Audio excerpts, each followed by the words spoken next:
আসসালামু আলাইকুম। তো এটা BMW S1000RR 2021-এর মডেল এবং এটা রেসিং ভার্সন। এটার মধ্যে আরও 3টা কালার আছে, রেড এবং হোয়াইট অ্যান্ড ব্লু কম্বিনেশন, এবং আরেকটা আছে আপনার ক্রিম কালার।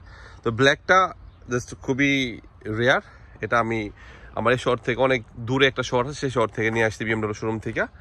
সো এটা ইউনিক দেখে এটা নিলাম এবং এটা রেসিং ভার্সন। এটার একটা বেসিক রিভিউ আমি আপনাদেরকে দিব এখন, যে আমি 5 দিন হলো বাইকটা চালাচ্ছি, 5 দিন হলো আমি নিচ্ছি, ব্র্যান্ড নিউ। সব ডিটেলস আমি বলবো। আমি আপনারা ভিডিওটা পুরোটা দেখলে আপনার একটা বেসিক আইডিয়া হবে যে আসলে সুপার বাইকটা কী জিনিস বা এটা কীরকম এক্সপিরিয়েন্স এটা চালাইলে। আমি এটা ভেনিস গিয়েছিলাম এবং ভেনিস থেকে আমার ব্যাক করছি ফিরেন্স থেকে। প্রায় আমার অ্যাভারেজে প্রায় 900 কিলো চালানো হয়ে গেছে আমার এই 5 দিনে। 900 কিলোমিটার আমি পাস করেছি। সো বুঝতেই পারছেন যে 5 দিনে 900 কিলো চালানো মানে কি হিউজ একটা এক্সপিরিয়েন্স হয়েছে এই বাইকটা নিয়ে। আর আমার নেম প্লেটটা আমি হাইড করলাম না, কারণ আমি সহজ সরল মানুষ, আমার মধ্যে কোনো কারচুপি নাই, তো নেম প্লেট থাকলে সমস্যা নাই। সো জাস্ট এই বাইকের আমি সম্পূর্ণ রিভিউটা জাস্ট ভিউটা দেখাচ্ছি আপনাকে, আমি এরপর একটু বলবো। এটার ডবল ABS, হ্যাঁ, সামনের চাকা ABS আছে এবং পিছের চাকা ABS আছে, এবং এটা ব্রেকিং সিস্টেম এত জোস, মানে এটা আপনার যতটুকু দরকার আপনি এখানে ব্রেকটা হালকা টাচ করলে যতটুকু ব্রেক দরকার ঠিক ততটুকু ব্রেকটা সে নিবে। আপনার যখন এর উপর উঠবেন, বাইকের ওজন প্রায় 200 কেজি এবং আপনার ওজন দুটো অ্যাডজাস্ট করে এর ভিতরে একটা ফিল নিয়ে নিবে যে কতটা ওজন এবং কতটুকু ব্রেক দরকার। একটা কুরবা, একটা মোড়ের মধ্যে বা সামনে কোনো একটা পেরিকুলো দেখলেন, একটা বিপদ দেখলেন, হঠাৎ করে যখন থামাইলেন তখন কতটুকু ব্রেক দরকার, এটা স্লিপ কাটার সম্ভাবনা নাই।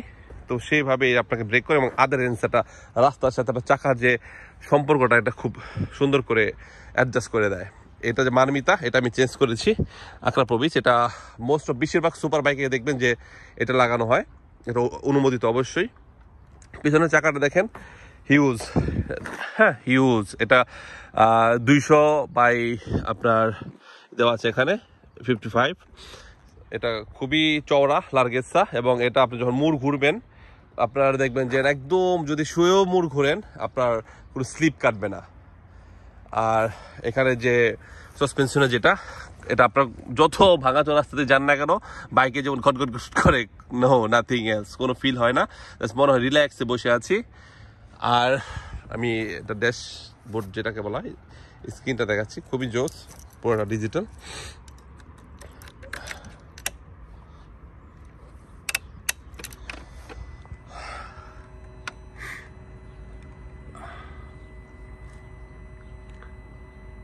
ওকে, 920 কিলোমিটার রান হয়ে গেছে আমার। এটা 4টা মোড আছে, রেইন মোডে চলতেছে। প্রথম সার্ভিসিংয়ের পরে আমরা এটাকে চেঞ্জ করে রেইন, হ্যাঁ, তারপর আপনার রোড, ডাইনামিক, রেস, পরে রেস মোডে এইসবগুলো আমরা চালাতে পারবো। নতুন যেহেতু প্রথম সার্ভিসিংয়ের জন্য আমরা এই রেইন মোডে চালাচ্ছি, কারণ রেইন মোডে এটার অ্যাডজাস্টিং ব্রেক এবং যে স্পিডটা খুবই ইজি এবং ওরকম অ্যাগ্রেসিভ কোনো মুভমেন্ট করে না। রেইন মুড এ ভাবতে গাড়িটার ফিলিংসটা হচ্ছে এরকম যে রাস্তার মধ্যে পানি জমা আছে, তো ব্রেকটাও খুব সুন্দর করে ধরবে, স্লিপও কাটবে না। তো রেইন মোডে চালাচ্ছি। প্রথম সার্ভিসিং হয়ে যাওয়ার পরে আমি রোড মোড বা ডাইনামিক বা রেসে ট্রাই করব। আচ্ছা, এটা যখন আপনি এখানে দেখেন এই হ্যান্ডেল বারের মধ্যে এটা কত স্মুথ, হ্যাঁ, কত স্মুথ। তারপরে এখানে আপনার যে শীতের মধ্যে গাড়ি চালান, আপনি এখানে কিন্তু ক্লিক করলে এটা গরম হয়ে যায়, হ্যাঁ, হাতটা ওইরকম প্যারালাইজ হবে না। ব্রেকিং সিস্টেমটা খুবই জোস। এটা জাস্ট সামনের ব্রেকের যে ব্রেকিং অয়েলটা, পিছনের ব্রেকিং অয়েল ওখানে আছে, এটা পিছনের ব্রেকিং অয়েল। আর এটার কিন্তু কোনো ব্যাকলাইট নাই, হ্যাঁ, এই দিকে কোনো ব্যাকলাইট নাই। এই ইন্ডিকেটার দুইটা, এটার ব্যাকলাইট, এবং যখন আপনি ইন্ডিকেটার দিবেন তখন ওইটাই জ্বলবে। ইন্ডিকেটার দেন, দেখেন এই যে এটা জ্বলতেছে, এখানে আলাদা একটা হলুদ লাইট দেওয়া, সেটা জ্বলতেছে। এখানে আপনার মজার জিনিস পেরিকুলো, এখানে ক্লিক করলে 4টা ইমার্জেন্সি জ্বলবে, নিবে, দেখেন 4টা জ্বলতেছে, নিতেছে, হ্যাঁ। সামনেরটাও, সামনে লুকিং গ্লাসের সাথে ইন্ডিকেটর দেওয়া আছে, জ্বলতেছে। আর একটা মজার জিনিস, এটা হলো ক্রুজ কন্ট্রোল। লাইক আপনি সোজা রাস্তায় জার্নি করতেছেন, আপনি স্পিড 100, 110, 120, তখন আপনার এটা ধরে রাখতে হবে না। অনেক সময় আমাদের এটা এবার ধরে রাখলে হাতটা ব্যথা করে, তো সেই ক্ষেত্রে আপনি এটা এর দিকে নিয়ে নিলে সেম গতি থাকবে। আপনার 120-30-এ নিয়ে আপনি এটাকে এভাবে নিয়ে দিবেন, ডান দিকে নিয়ে দিলে আপনার এই কন্টিনিউ এই গতিতে গাড়ি চলবে। আপনি পিক আপ বাড়িয়ে দিলেও আর এর থেকে বেশি যাবে না, পিক আপ ছাড়লেও এর থেকে বেশি যাবে না, কন্টিনিউ ওই গতিতে চলবে। পরবর্তীতে যদি সামনে ট্রাফিক থাকে বা স্পিড বাড়াতে চান এটা এভাবে দিবেন, অফ হয়ে যাবে। হ্যাঁ, ক্রুজ কন্ট্রোল এটা দিলে আপনার গাড়িতে কোনো সমস্যা আছে কিনা সেটা স্ক্রিনে চলে আসবে। এটা ড্যাশবোর্ডে ম্যাপ সেট করা আছে, ব্লুটুথ সব কিছু এখানে আছে। তো আপনার এটা অফ এবং এখানে যখন ক্লিক করবেন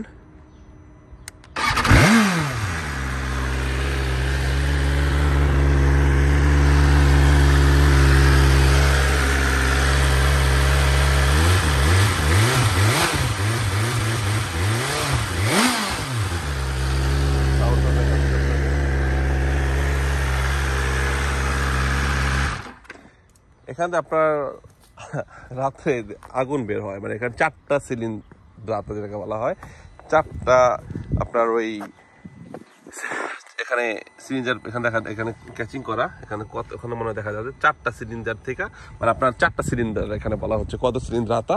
তো সবগুলার যে উষ্ণিতা এখান দিয়ে বের হয়, সবগুলার যে এই ইটা কার্বন আনতে পোড়ার পর যে ধোঁয়াটা বা যে এই সাউন্ডটা এখান দিয়ে বের হয়। সো এটাই, এটা আসলে বলার কোনো কিছুই নাই। আমি যখন এটা কিনতে যাই, আমি এর আগে অবশ্যই আমি ইয়ামাহা R1, দুকাতি যে পানেকালে ভার্সন VS 4, হ্যাঁ, সুজুকি সবগুলা বাইকে আমি আপনার রাইড করেছি, টেস্ট ড্রাইভ করা হয়, যে কেনার আগে টেস্ট ড্রাইভ দেয়। বাট ওভারঅল সব থেকে মজা যেটা BMW, এটা থেকে মজা আমি কোনোটাই পাই না। এটা যে লুকটা দেখেন সামনের, একদম পুরো পাখির চোখের মতো, একটা অ্যাঞ্জেল আইস। হ্যাঁ, দূর থেকে মনে হবে যে কি একজন আমার দিকে দিয়ে আসতেছে।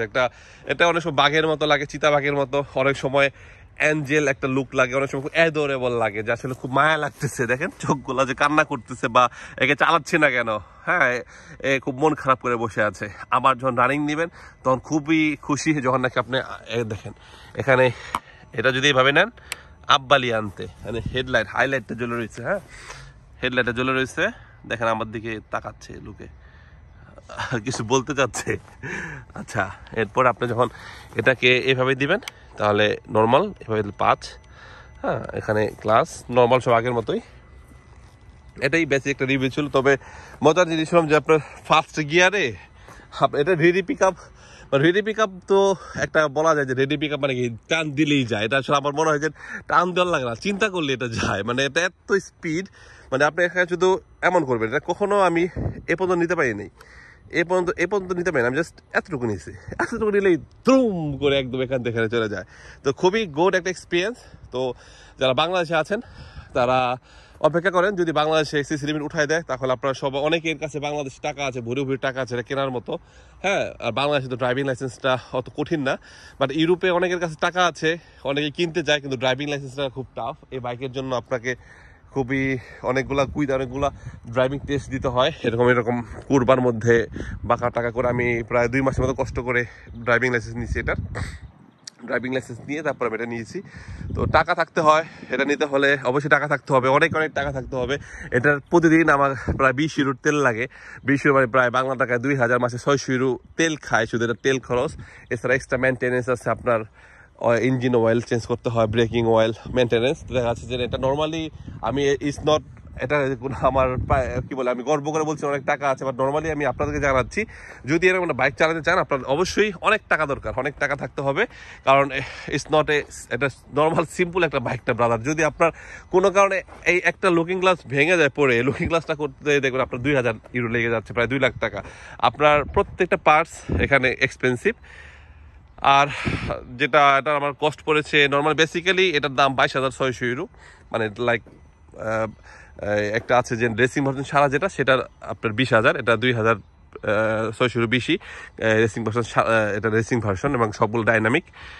আর এটাতে এক্সট্রা আমি 5,000 ইউরো এক্সট্রা দিয়েছি, যে আমার এটা যদি কোনো চুরি হয় তাহলে নতুন একটা বাইক দিবে, সেটা ইন্স্যুরেন্স আমি আলাদা পে করেছি 5 বছরের জন্য, এটা আমি আলাদা পে করেছি। সিট ছিল না, এটা আলাদা পে করছি। তো ওভারঅল আমার 32,000 ইউরো আমার এখানে গেছে। তো বাংলাদেশে তো যেহেতু এটার অনুমতি নাই, সো নর্মালি যদি বাংলাদেশে নিতে চাই আমাকে 400% ট্যাক্স দিতে হবে। 400% ট্যাক্স দিলে প্রায় আমাকে বাইকের দাম প্রায় 1,20,00,000 মতো প্রায় হয়ে যাচ্ছে। সো মানে এটা বুঝতেই পারতেছেন খুব এক্সপেন্সিভ একটা বাইক। আর এটা আসলে মেইনলি মজা পাবেন যখন রাইড করবেন। রাইড করলে এটার উপর বসলেই একটা আপনার একটা ফিলিংসটা জাস্ট অসাম। এটা জাস্ট সাউন্ডটা এবং আপনার এভাবে করলে যে যাচ্ছে, মানে এটা রিয়েল আমি বোঝাতে পারবো না, অ্যামাজিং। কারণ আমি R1 ড্রাইভ করেছি প্রায় আধা ঘন্টা, R1 এর, তারপর আপনার এই দুকাতো ড্রাইভ করেছি, সুজুকু ড্রাইভ করেছি, তো কাওয়াসাকি নিনজাও ড্রাইভ করেছি। তো সবগুলা বাইক ড্রাইভ করার পরে এটাও ড্রাইভ করেছি, আমার কাছে এটা বেস্ট মনে হয়েছে। এবং এটার যে লুকসটা আমার কাছে সবচেয়ে বেশি জোস লেগেছে। হ্যাঁ, এই লুকসটা, এরকম লুকসটা আসলে পুরো একটা অ্যালাইভ, ইজ অ্যান অ্যালাইভ, মানে বাস্তব একটা, মানে পোষা একটা প্রাণী, বাঘ বলতে পারেন, সিংহ লায়ন বলতে পারেন, বা একটা অ্যাঞ্জেল বলতে পারেন, যে আমার পোষা একটা প্রাণী, সে আমার দিকে তাকায় আছে একদম দেখেন চোখের মতো। যখন আমি রাস্তাতে যাই, ইভেন ইটালিয়ান টুরিস্ট সবাই এটা তাকায় থাকে এবং আক্স করে কত কাবাল্লি। এটা 207 কাবাল্লি, লাইক আপনার নর্মালি 2000 সিসি যে গাড়িগুলা, সে গাড়িগুলোও তো এরকম কাবাল্লি থাকে না। 207 কাবাল্লি যেটাকে হর্স পাওয়ার বলা হয়, হ্যাঁ 207। So that's it. তো আপনারা দেখবেন যেটা কেমন লাগলো। আর যদি আমাদের টিএমএ বাংলা পাতার স্টুডেন্টস হন আপনাকেও, আমরা অনলাইনে পাতেন্টের কোর্স করাই ড্রাইভিং লাইসেন্সের। সো যদি আপনারা আমাদের কোনো স্টুডেন্টস হন, অবশ্যই আপনারা এটা চালাতে পারবেন। এই বাইকটা আপনারা যদি পাতেন্টটা থাকে অবশ্যই চালাতে পারবেন, আপনাদের জন্য কোনো মানা নাই। এবং আপনারা ছাড়াও যদি আমাদের কোনো বাঙালি ভাই পাতেন্টটা থাকে, ইতালিতে যদি থাকে, আমাদের ফ্রিডেন শহরে আসলে তারা ওই বাইকটা চালাতে পারবেন। আমি সবাইকে ইনশাল্লাহ চালাতে দিব। জাস্ট আপনারা আপনাদের যে একটা বেসিক যে একটা আইডিয়া নিতে পারবেন যে আসলে সুপার বাইকটা কি, মানে এটার যে ফিলিংসটা আপনারা পাবেন। সো আপনারা যদি নতুন বাইক কিনতে চান, কেনার আগে এসে আমারটা চালান, চালানোর পর ভালো লাগলে নতুনটা কিনেন। আপনার BMW কিনতে হবে এমন না, আপনার দুকাতেও কিনতে পারেন, তারপরে কাওয়াসাকিও কিনতে পারেন। ওভারঅল সবগুলো almost same, but BMW ready pick আপটা সব থেকে বেশি, মানে এটা বুম টান মারলে আপনার যায়, অন্যগুলো একটু সময় লাগে, but BMW ready pick up খুবই জোস। এবং এর ব্রেকিং সিস্টেমটা মারাত্মক জোস। দুকাতিতে আমি ব্রেক করেছিলাম, ওই ব্রেকে দেখা যাচ্ছে যে আপনার পিছের চাকাটা একটু মুভমেন্ট করে, কারণ সব সময় এরা রানিং হইতে চায়, মানে ব্রেক করলে চাকাটা আপনি ঠেলে পিছনের চাকাটা আপনার ও থামতে চায় না, ও আপনাকে সামনে ধাক্কা মারতে চায়, আমি আরো যাবো, থামবো না। বাট BMW ক্ষেত্রে যখন ব্রেক করেন, দুটো চাকাই সুন্দরভাবে থেমে যায়, কারণ কি সে বুঝতে পারে যে আপনার এখন ব্রেকটা দরকার। দুকাতি খুবই ভালো, বাট দুকাতির আপনার এক্সপিরিয়েন্স দরকার। আপনি একদম প্রফেশনাল রাইডার হইলে তখন দুকাতিটা নিলে আপনি বুঝতে পারবেন যে আসলে এটার ব্রেকিং সিস্টেমটা অ্যাডজাস্ট করতে পারবেন। But BMW professional, non professional সবার জন্যই এটা বেস্ট। এটা অটোমেটিকলি অ্যাডজাস্ট করে ফেলে। আপনি যখন এর উপরে বসবেন, আপনার ওজন এবং গাড়ির ওজন মিলে এই অটোমেটিকলি আপনাকে একটা বেস্ট পারফরমেন্স দিবে। এখানে গিয়ার কিন্তু এটা প্রথম একটা নিচে, বাকি 6টা উপরে। এবং এই গিয়ারটা বেসিক্যালি আপনার যদি আপনি ক্লাস নাও ধরেন, আপনি গিয়ারটা অটোমেটিকলি চেঞ্জ করতে পারবেন, ক্লাস ধরার দরকার নাই, ক্লাস ছাড়াও আপনি গিয়ারটা চেঞ্জ করতে পারবেন। হ্যাঁ, দ্যাটস ইট। তো রিভিউটা কেমন লাগলো সবাই জানাবেন। আর নর্মালি এটা যে বলছি খুব এক্সপেন্সিভ বাইক, কিন্তু আপনার অনেক টাকা লাগবে, এটা আপনারা খারাপভাবে নেবেন না। এটা আমি বেসিক্যালি এই যে একটা বললাম যে আপনার শখ হয়েছে একটা বাইক নিয়ে নিলেন টাকা জমায়, কিন্তু এটা মেনটেনেন্স আপনারা করতে পারবেন না। হয়তো আপনি 1000 কিলো চালালেন, এরপর যখন সার্ভিসিং দিবেন, একটা সার্ভিসিংয়ে দেখবেন আপনার আবার 500 ইউরো লাগতেছে। হ্যাঁ, এর মানে কি আপনাকে কন্টিনিউ একটা রানিং ইনকাম থাকতে হবে, অথবা আপনার মাথায় রাখতে হবে যে বাইকটা আমি যতদিন চালাবো আমার হিউজ একটা ইনভেস্টমেন্টের ভিতর করতে হবে। তো সেই ক্ষেত্রে আপনারা হুট করে টাকা জমায়া 20-30 হাজার ইউরোতে নিয়ে নিলেন, পরবর্তীতে মেনটেন্স করতে পারলেন না, তাহলে কিন্তু বাইকটা এভাবেই রয়ে যাবে। তো সেই ক্ষেত্রে আমি বলতেছি আপনাদেরকে, আপনারা যদি ভালো ইনকাম থাকে, বিজনেস থাকে, তো সেই ক্ষেত্রে আপনি এটা নিতে পারেন। এবং এটা আসলে খুবই একটা আপনাকে জোস ফিলিংস দিবে। এটা যে হেলমেটটা, এটা BMW হেলমেটের প্রাইস নিচে এটা BMW হেলমেট, এবং হেলমেটটার প্রাইস 730 ইউরো। তো দেখা সবই এক্সপেন্সিভ, BMW সবই এক্সপেন্সিভ। এটা শখ করে নেওয়া প্লাস এটাকে মেনটেন্স করা, কিন্তু আসলে শখ করে নেওয়ার সাথে মেনটেন্সটা অ্যাডজাস্ট করে তারপরে নেবেন, খুবই এক্সপেন্সিভ। তো আল্লাহর রহমতে আমি ভালো একটা পজিশন আপনাদের আসি বিধায় এর জন্য আমি এটা নিচ্ছি, কারণ এটা আমি হয়তো বা আগামী এই 3-4-5 বছরে আমার হয়তো এই পজিশনটা যদি এরকমই থাকে, আমি এটা কন্টিনিউ মেনটেন্স করতে পারবো। আর যদি এই পজিশন না থাকে, তাহলে আমার তো কিছু করার নাই, এটাকে ভাবে রেখে দিতে হবে। তো দোয়া করবেন, আর দোয়া করি সবাই যেন আপনাদের ড্রিম বাইক বা যদি কারো ড্রিম কার থাকে, সবাই সেটা নিতে সক্ষম হন।